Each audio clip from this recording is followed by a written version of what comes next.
Hello बेटा।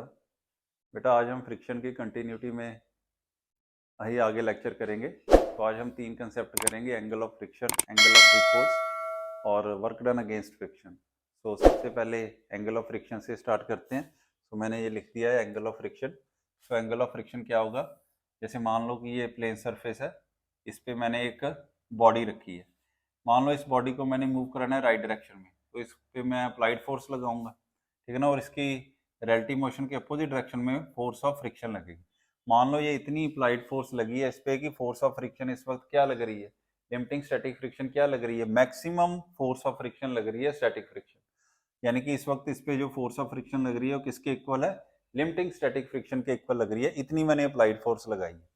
तो अब जैसे मालूम ही है हमें कि जब एक बॉडी को दूसरे के सरफेस पे रखते हैं तो इस पे कॉन्टैक्ट फोर्स लगती है, ठीक है ना। कॉन्टैक्ट फोर्स को जब हम ब्रेक करते हैं उसके कंपोनेंट्स में एक तो उसका वर्टिकल कंपोनेंट आता है और एक कौन सा आता है, हॉरिजॉन्टल कंपोनेंट। जो हॉरिजॉन्टल कंपोनेंट है वो तो फ्रिक्शन प्रोवाइड करता है, और जो वर्टिकल कंपोनेंट है वो हमें क्या देता है, नॉर्मल देता है। ये मैंने पिछले लेक्चर में बताया था। तो मान लेते हैं कि ये जो कॉन्टैक्ट फोर्स मैंने लगाई है ये वर्टिकल कंपोनेंट के साथ थीटा एंगल बनाती है। इस थीटा एंगल को ही हम क्या कह देते हैं, एंगल ऑफ फ्रिक्शन बोल देते हैं।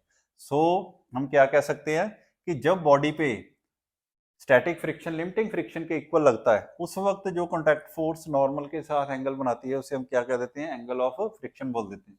तो क्या लिखेंगे यहाँ पे, it is the angle made by, it is the angle made by contact force with its normal component when body is just begin to slide, just begin to slide. क्योंकि बेटा जब force of friction limiting friction के equal होती है तो उस वक्त जो अप्लाइड फोर्स है वो भी मैक्सिमम होती है जिसके लिए बॉडी स्टेशनरी होती है। यानी कि बॉडी इस वक्त बिल्कुल मूव करने के लिए रेडी, उसे जरा सा पुश करेंगे तो वो मूव करने लगेगी, ठीक है ना। सो इसलिए इस अप्लाइड फोर्स के लिए हम बोल देते हैं कि जब ये अप्लाइड फोर्स बॉडी पे लगेगी, इतनी अप्लाइड फोर्स लगेगी तो body just begin to slide, की वो स्लाइड करने के लिए रेडी होगी। क्योंकि इससे जरा सा भी अगर हम और फोर्स कर देंगे तो अपने आप ही मूव करने लगेगी, पुश करने की जरूरत नहीं पड़ेगी, ठीक।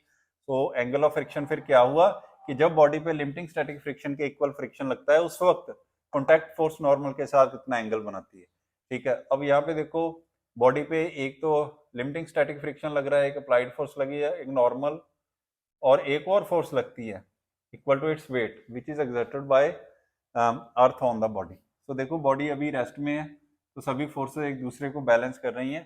तो हम क्या लिख सकते हैं, हम लिख सकते हैं कि ये जो लिमिटिंग स्टैटिक फ्रिक्शन है ये किसके इक्वल है। ये देखो इसका, इसको इसके कंपोनेंट में रिजॉल्व करो। एक तो इसका हॉरिजॉन्टल कंपोनेंट आएगा, क्या आएगा यहाँ पे, ये आएगा एफ साइन थीटा, और एक वर्टिकल कंपोनेंट आएगा, क्या आएगा, एफ कॉस थीटा।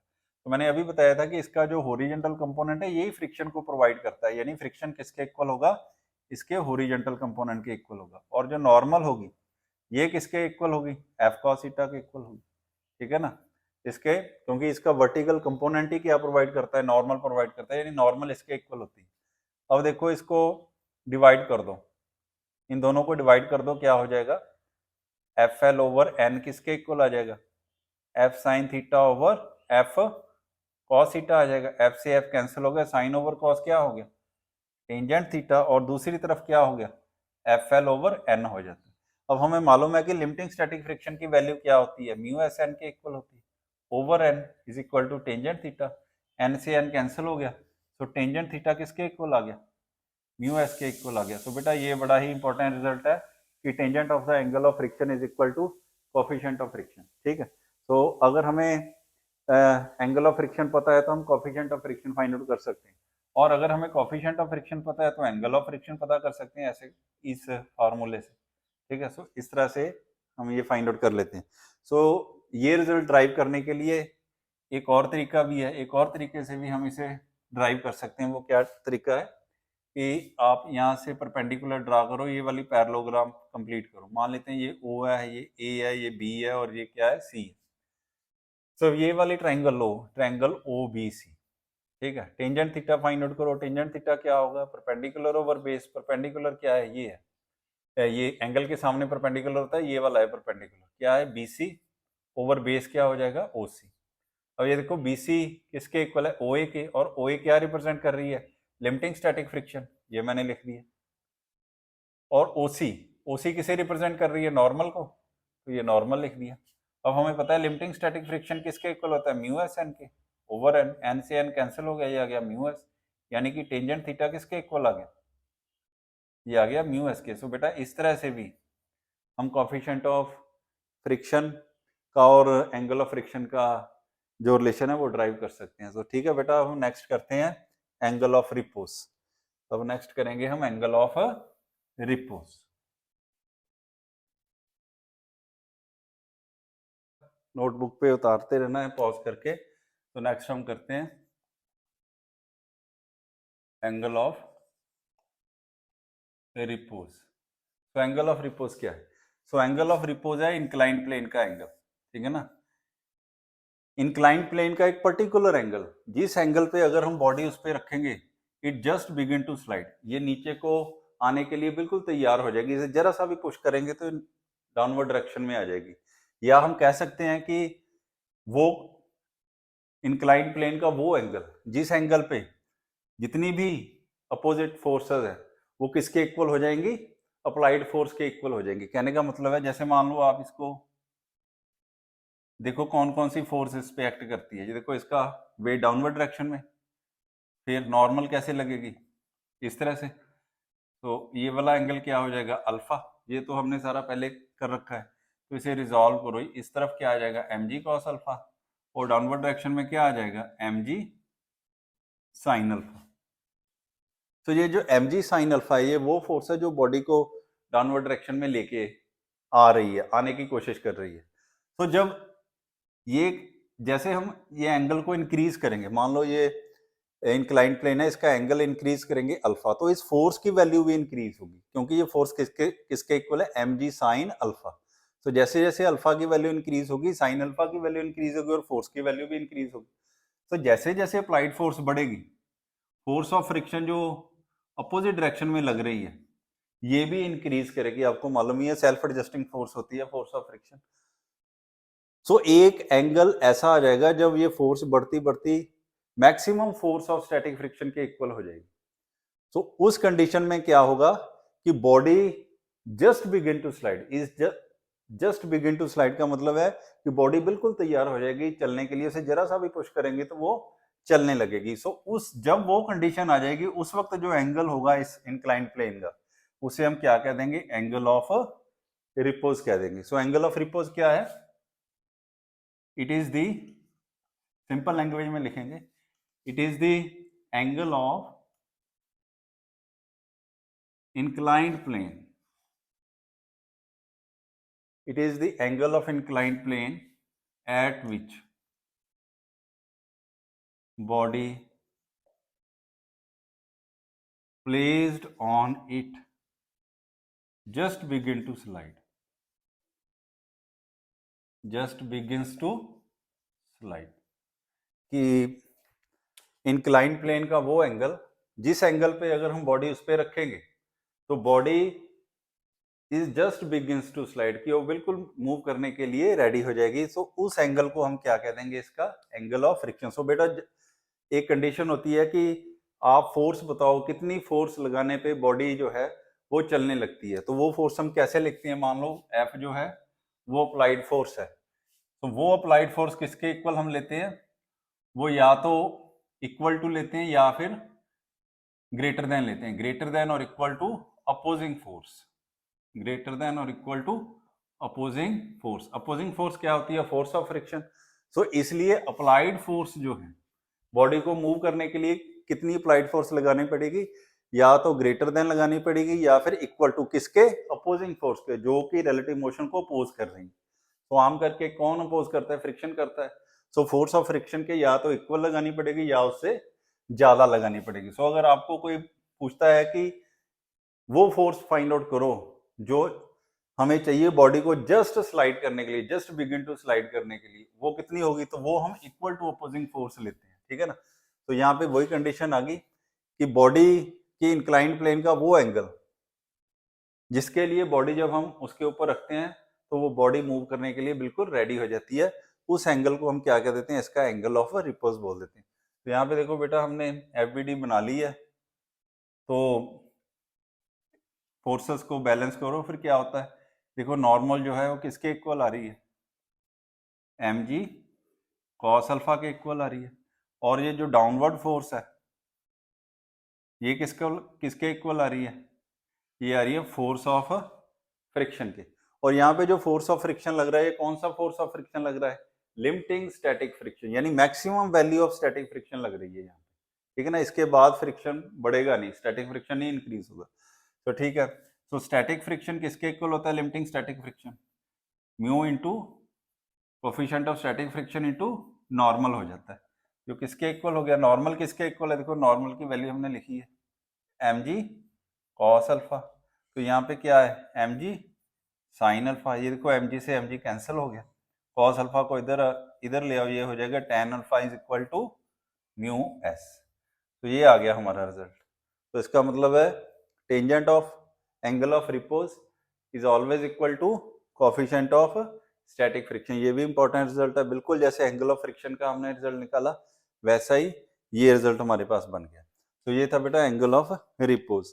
अब हम लास्ट अपना टॉपिक करेंगे कि वर्क डन अगेंस्ट फ्रिक्शन, कि अगर किसी बॉडी को मूव कराना हो सरफेस पे तो हमें फोर्स लगानी पड़ती है फ्रिक्शन के अगेंस्ट, इसलिए हम लिखते हैं कि वर्क डन अगेंस्ट फ्रिक्शन, ठीक है। तो इसके 3 केस बनते हैं, 1 बाय 1 हम वो तीनों डिस्कस करेंगे। Work done against friction, work done against friction. तो पहला केस करते हैं कि when body is moving on plane surface, जब बॉडी प्लेन सरफेस पे मूव करेगी, ठीक है। तो ये देखो मान लेते हैं ये प्लेन सरफेस है, इस पे बॉडी पड़ी है, तो इसे मूव कराना है हमने, ठीक है। तो मूव करेंगे, तो मैंने अभी आपको बताया था कि जब भी किसी बॉडी को मूव कराना हो तो अप्लाइड फोर्स जो है वो कितनी होनी चाहिए, ग्रेटर देन और इक्वल टू अपोजिंग फोर्स होनी चाहिए, अपोजिंग फोर्स। तो हम मिनिमम अप्लाइड फोर्स लेंगे, मैक्सिमम तो आप जितनी मर्जी ले लो, मिनिमम लेंगे। तो मिनिमम अप्लाइड फोर्स अगर लेनी हो इसे मूव कराने के लिए तो कितनी चाहिए, इक्वल टू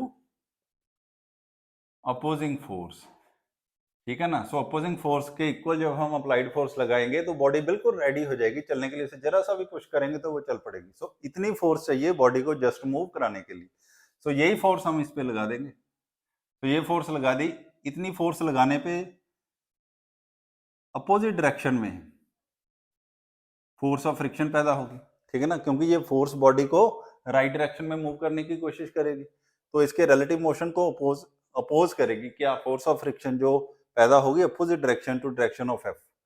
तो ये जो फोर्स ऑफ फ्रिक्शन प्रोड्यूस होगी इस वक्त, ये कौन सी होगी, लिमिटिंग स्टैटिक फ्रिक्शन, क्योंकि ये जो फोर्स है जो मैंने यहाँ पे लगाई है अप्लाइड फोर्स, ये मैक्सिमम फोर्स है जिस फोर्स के लिए बॉडी क्या होती है, रेस्ट में रहती है। इसके बाद जरा सी भी अगर इंक्रीज करेंगे तो ये चल पड़ेगी। तो अगर ये मैक्सिमम है रेस्ट के लिए, बॉडी को रेस्ट में जब बॉडी होती है तो फोर्स ऑफ फ्रिक्शन भी क्या होगी, मैक्सिमम होगी, ठीक है ना। जैसे मैंने अभी बताया था कि अप्लाइड फोर्स बढ़ाते जाएंगे, एक पॉइंट ऐसा आ जाएगा जब फोर्स ऑफ फ्रिक्शन मैक्सिमम हो जाएगी। ये वही वाली अप्लाइड फोर्स है जिसके लिए फोर्स ऑफ फ्रिक्शन क्या लग रही है, मैक्सिमम।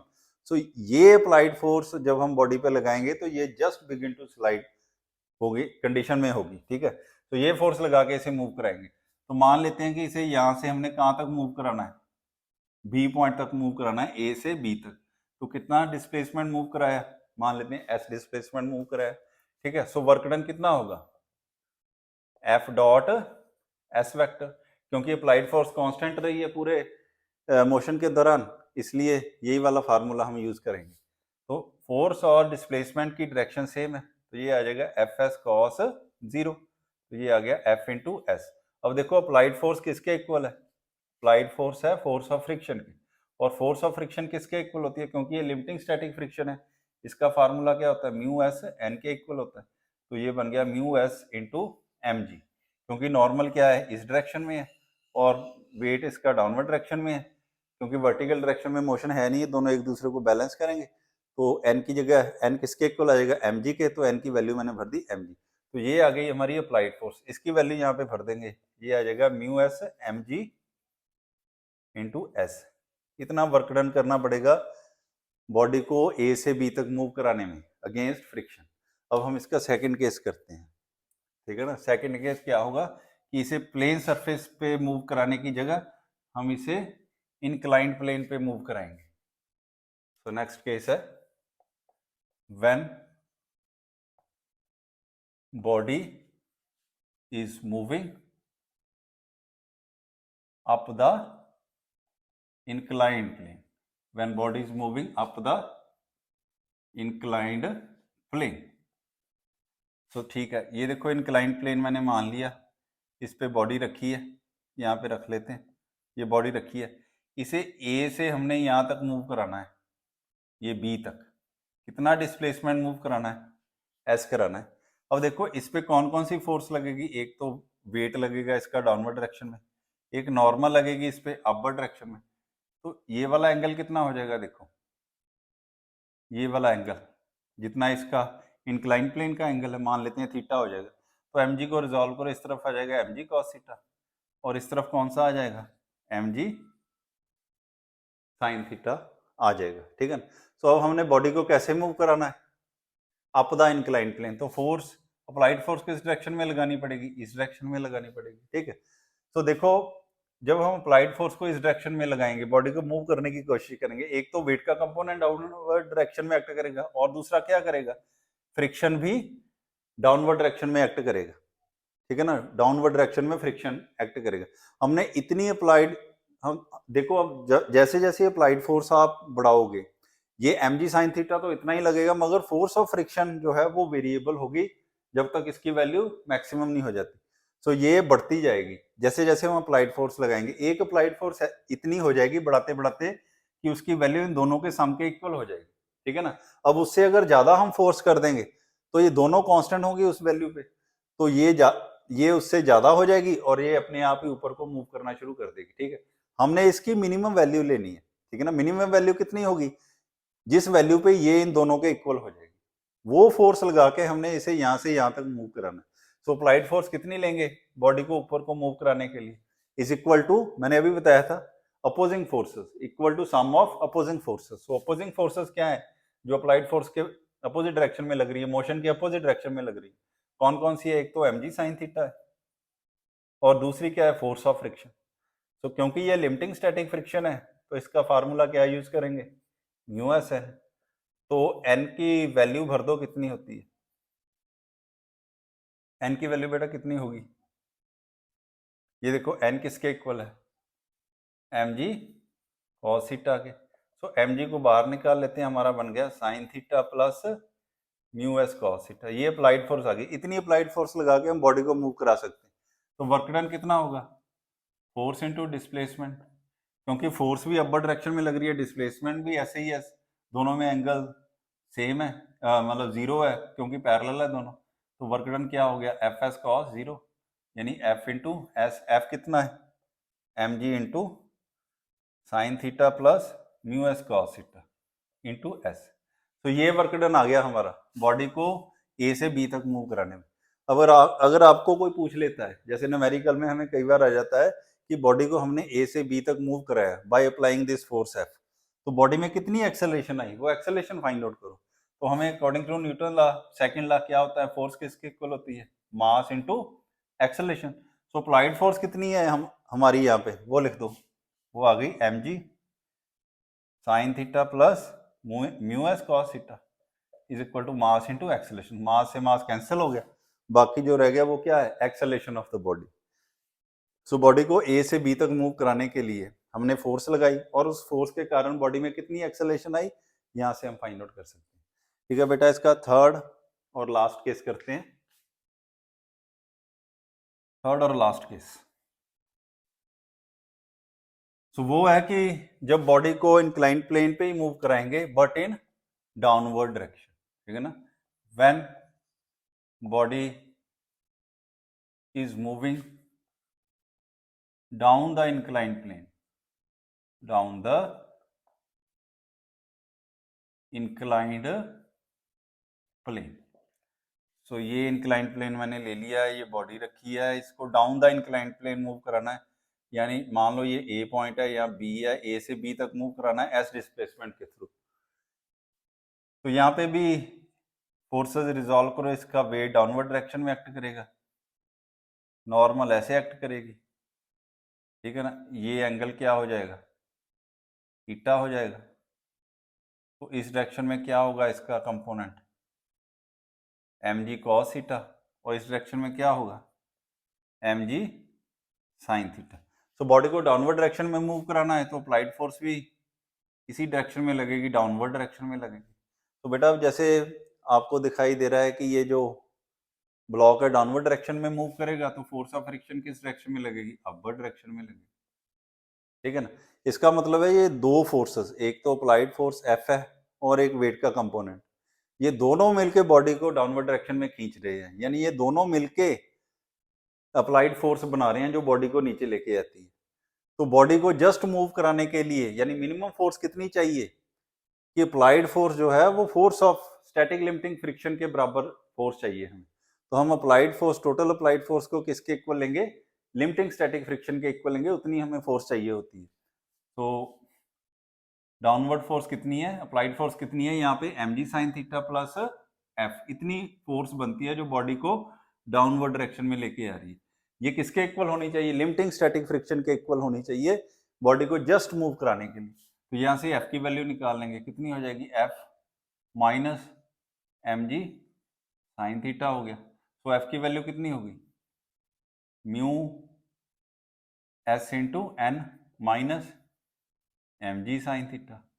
तो ये देखो म्यू एस, तो म्यू एस ही है, नॉर्मल कितना है यहाँ पे, M G cos theta minus M G sine theta, M G को बाहर निकालो कॉमन है, ये बन गया mu S cos theta minus sine theta, ठीक है। सो वर्क डन कितना हुआ बॉडी को ए से बी तक मूव करने के लिए, अप्लाइड फोर्स इनटू डिस्प्लेसमेंट। तो अप्लाइड फोर्स कितनी लगी, M G into mu S cos theta minus sine theta. तो वर्क डन कितना, डिस्प्लेसमेंट क्या हुआ, एस।